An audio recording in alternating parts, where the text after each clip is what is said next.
श्री स्वामी समर्थ अवधूत चिंतन श्री गुरुदेव दत्त तुम्हा सगळ्यांचं आपल्या चॅनलमध्ये स्वागत करते। तर बघा, आजचा विषय होणार आहे पुरुषोत्तम मासमधला आपला शेवटचा गुरुवार आहे आणि शेवटच्या गुरुवारी आपल्याला काही सेवा जी असते ती आपल्या गुरूंची करायची आहे आणि खूप अशी महत्त्वाची सेवा आहे, ती आवर्जून सगळ्यांनी करायची। सगळ्यांनी करायची। अगदी कमी कालावधी लागतो आणि सगळ्यांनी आपल्याला ही जी सेवा आहे ती करून त्याचं पुण्य प्राप्ती करायची। तसंच आपल्या घरामध्ये संरक्षण सुद्धा लाभत असतं, म्हणून आपल्याला आपल्या गुरूंची सेवा करायची आहे। आता ती सेवा कोणती ते नक्कीच तुम्हाला सांगेल आणि थोड्या ज्या सेवा आहेत त्या पण सांगेल, त्या करता आल्या तर नक्कीच कराव्या, पण जी महत्त्वाची एक सेवा आहे ती नक्कीच तुम्हाला सांगेल। पण सर्वप्रथम तुम्हाला सांगेल बघा, मल मास जो आहे, पुरुषोत्तम मास जो भगवान श्रीहरी विष्णूंना समर्पित असतो, हा आपला आता 3 वर्षानंतर येणार आहे। आता आलेला आहे तर आता 3 वर्षानंतर येईल, म्हणजे हा जो पुण्य कमवण्याचा कालावधी असतो, बोनस जे असतं ते कमवायचं आपलं काम 3 वर्षानंतर राहील। म्हणून आता राहिलेली जे सेवा आहे ही या दिवसांमध्ये करून घ्या। आणि शेवटचा जो गुरुवार आहे तो येणार आहे बघा 11 तारखेला, त्या दिवशी एकादशी सुद्धा आहे। एकादशीला कोणत्या सेवा कराव्या ते दुसऱ्या व्हिडिओमध्ये देण्यात आलेलं आहे, पण 11 तारखेला गुरुवार आल्या कारणाने आपल्याला आपल्या गुरूंची सेवा करायची। आपल्या गुरूंची सेवा खूप महत्त्वाची ठरत असते। आपल्या गुरूंचं पाठबळ लागणं आपल्याला खूप महत्त्वाचं असतं। गुरुबळ स्ट्रॉंग असेल तर आपल्याला देवसुद्धा म्हणजे अडवू शकत नाही, तर एक वेळा आपलं गुरूंचं पाठबळ असणं खूप महत्त्वाचं असतं, म्हणून आपल्याला गुरूंची सेवा करायची असते। तर आपल्याला गुरुवारच्या दिवशी सर्वप्रथम महाराजांची मूर्ती असेल आपल्या घरामध्ये तर मूर्तीचा अभिषेक आपल्याला करायचा आहे। मूर्तीचा अभिषेक करत असताना पुरुष सूक्त आणि स्त्री सूक्त म्हणून आपण अभिषेक करावा। यथाशक्ती महाराजांची आपण पूजा अर्चा करावी। प्रसादासाठी आपण गोडाचा नैवेद्य कुठलाही तुम्हाला जो महाराजांसाठी ठेवायचा आहे, की मला हे महाराजांना आज नैवेद्य ठेवायचा आहे, तो नैवेद्य ठेवायचा, पण त्यांना सेवा प्रिय असते, उपासना प्रिय असते, म्हणून आपण महाराजांची सेवेमध्ये बघा 11 माळी जप श्री स्वामी समर्थ या मंत्राचा जप आपल्याला करायचा आहे। 11 माळीचं जप करायचं आहे त्या दिवशी।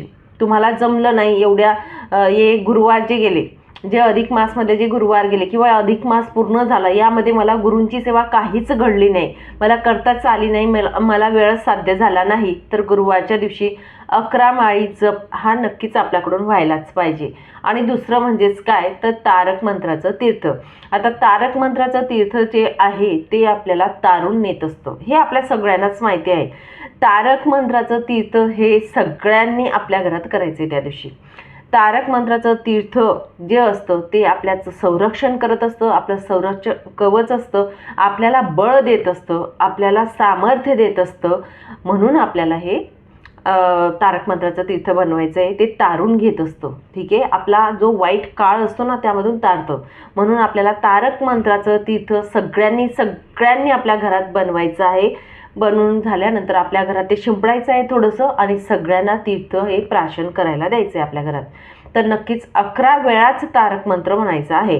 1 वेळा म्हणू का ताई, 2 वेळा म्हणू का ताई, तर नाही, तुम्हाला 11 वेळाच तारक मंत्र म्हणायचा आहे। तुम्हाला सांगेल, तारक मंत्र जेवढा तुम्ही अर्थासकट बोध म्हणजे त्याचं बोध जे असेल ते घ्याल तेवढं उत्तम ठरत असतं। हा प्रभाव स्वतः तुम्ही कराल सेवा तुम्हाला नक्कीच कळेल। तर तारक मंत्र म्हणत असताना हळूहळू अर्थासकट बोध घेऊन अर्थासकट आपण म्हणावं, त्यामध्ये मग्न व्हावं तारक मंत्रामध्ये, तशा पद्धतीने आपण ते तीर्थ बनवायचं आहे। बाकी सेवा तुम्हाला जमल्या तर करा, नाही जमल्या तर नका करा गुरुवारच्या, पण तारक मंत्रचे तीर्थ बनवायचेच आहे, आपण सगळ्यांना द्यायचं आहे आणि 11 माळी जप हा आपल्याला करायचा आहे। शक्य झालं तर श्री स्वामी चरित्र सारामृत या ग्रंथाचं एक पारायण जमलं तर नक्कीच करा त्या दिवशी। नाही शक्य झालं तर बघा, गुरुचरित्र पारायणाची अवतरणिका दिलेली आहे नित्यसेवेच्या ग्रंथामध्ये। गुरुचरित्र पारायण तुम्हाला करणं शक्य नाही झालं या दिवसांमध्ये, अधिक मासमध्ये तुम्ही केलं नाही, पण शेवटच्या गुरुवारी गुरुचरित्र अवतरणिका दिलेली आहे नित्यसेवेच्या ग्रंथामध्ये। अवतरणिका तुम्ही पठण करा, त्याचं पुण्यप्राप्ती अगणित लाभत असतं।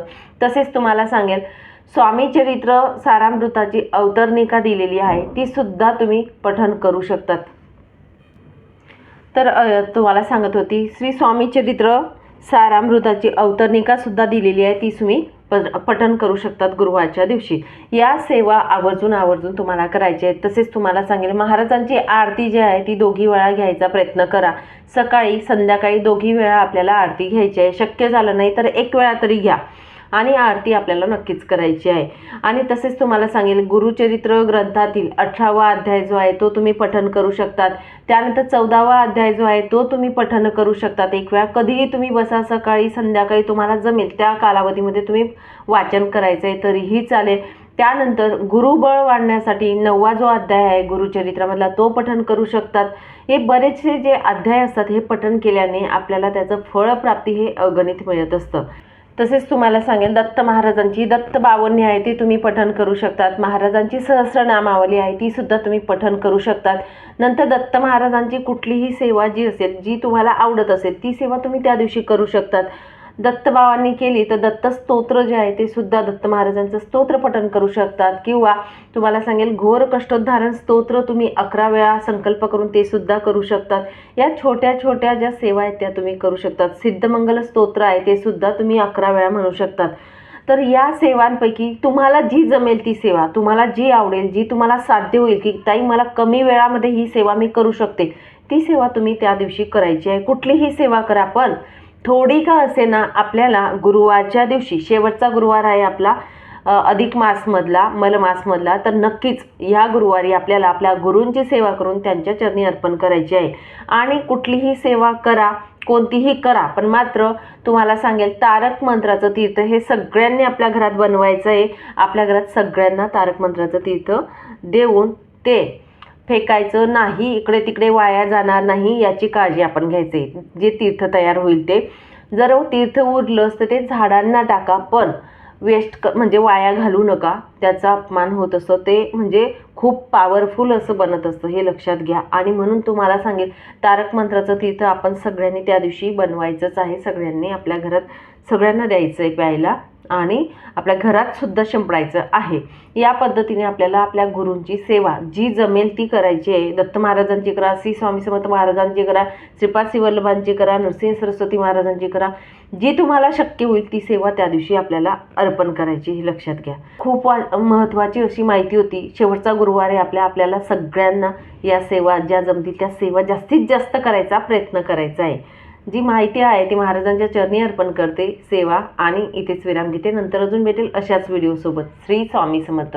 माहिती आवडली असेल तर नक्कीच व्हिडिओला लाईक करा, शेअर करा, नवीन असणार तर सबस्क्राईब करा. धन्यवाद.